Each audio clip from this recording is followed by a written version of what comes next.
कहानी की शुरुआत होती है गांव के मुखिया की पत्नी से, जिसे सजने संवरने का बहुत शौक है। उसकी बाली कहीं गिर जाती है और जैसे ही वह उसे उठाने के लिए नीचे झुकती है, अचानक एक सांप फुफकारता हुआ बाहर निकल आता है। यह देखकर उसके होश उड़ जाते हैं। गांव का मुखिया फौरन सांप पकड़ने में माहिर राजा कन्नू को मदद के लिए बुलाता है। राजा कन्नू बड़ी आसानी से गोदाम में सांप को पकड़ लेता है और साथ ही मुखिया की पत्नी की जमीन पर गिरी हुई बाली भी ढूंढ कर दे देता है। नेक दिल राजा कन्नू इस काम के लिए एक पैसा भी नहीं लेता। लोग कहते हैं कि अच्छे लोगों के साथ हमेशा अच्छा होता है, लेकिन यही घटना राजा कन्नू के लिए एक भयानक सपना लेकर आती है। अगले ही दिन मुखिया के घर में चोरी हो जाती है और सारे गहने लूट लिए जाते हैं। मुखिया की पत्नी शक के तौर पर सबसे पहला नाम राजा कन्नू का लेती है, सिर्फ इसलिए क्योंकि कल सांप पकड़ते समय उसने उसके गहने देखे थे। पुलिस की एक टोली फौरन राजा कन्नू को गिरफ्तार करने उसके घर पहुंच जाती है। इत्तेफाक से उस वक्त राजा कन्नू काम के सिलसिले में शहर से बाहर एक ईंट भट्ठे पर मजदूरी कर रहा होता है। पुलिस को लगता है कि वह जुर्म कबूल करने के डर से भाग गया है। वे जबरदस्ती राजा कन्नू की पत्नी सेंगानी और उसके भाई को पकड़कर पुलिस स्टेशन ले आते हैं। उस समाज में पिछड़े आदिवासी समुदाय के लोगों के लिए कोई मानवाधिकार नहीं होता। पुलिस बेरहमी से उन पर राजा कन्नू का पता पूछने के लिए अत्याचार करती है, यहाँ तक कि यह जानने के बाद भी कि सेंगानी गर्भवती है,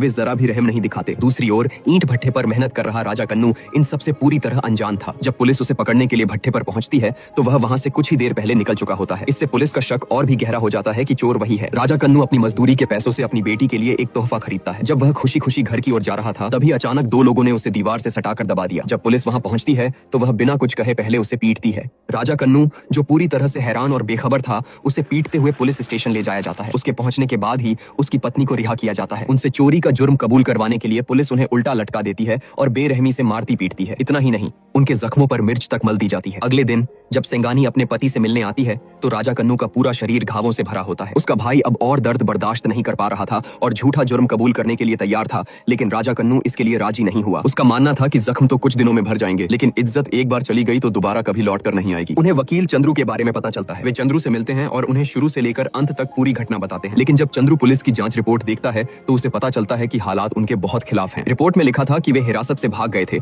जिसके बाद एक डॉक्टर और एक दवा की दुकान के मालिक ने उन्हें देखा था। एक सुनार ने भी गवाही दी थी कि 3 लोगों ने उसे चोरी के गहने बेचने की कोशिश की थी।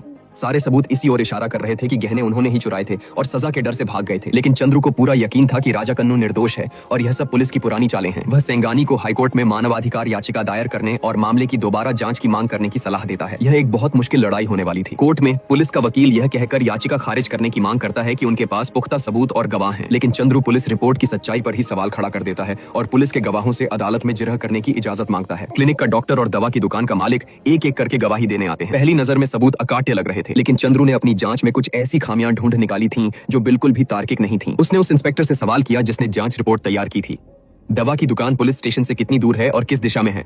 मामले की इन बारीक जानकारियों के बारे में पूछे जाने पर इंस्पेक्टर एक भी सवाल का जवाब नहीं दे पाया। यह साफ था कि पुलिस ने बिना कोई जांच किए ही रिपोर्ट तैयार कर दी थी। चंद्रू